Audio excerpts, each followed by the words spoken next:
Hello， 大家好，我是君君，今天给大家分享一道蒜香鸡翅。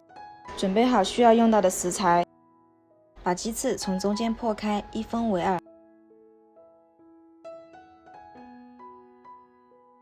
像这样就可以了，放在一旁备用。然后把大蒜用拉蒜器搅成末，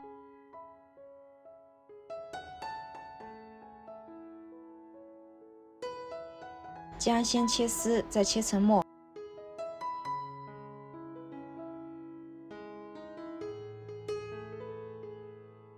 青红椒切成小圈，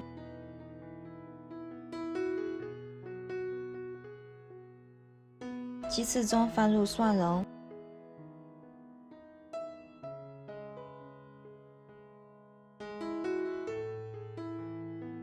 姜末、1勺料酒、2勺生抽、1勺蚝油、1勺老抽、1小勺盐，然后把它们搅拌均匀。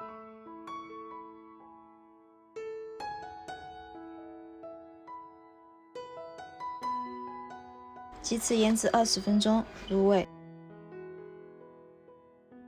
锅内放油，把鸡翅上面的蒜末撇去，然后放入锅中，小火慢煎。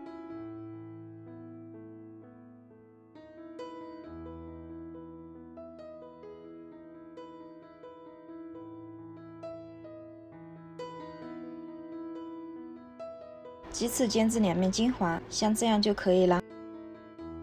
然后放入之前腌鸡翅的蒜末，把它和鸡翅一起炒香。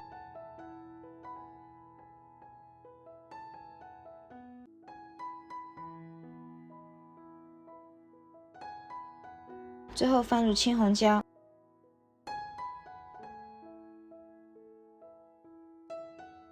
翻炒片刻即可出锅。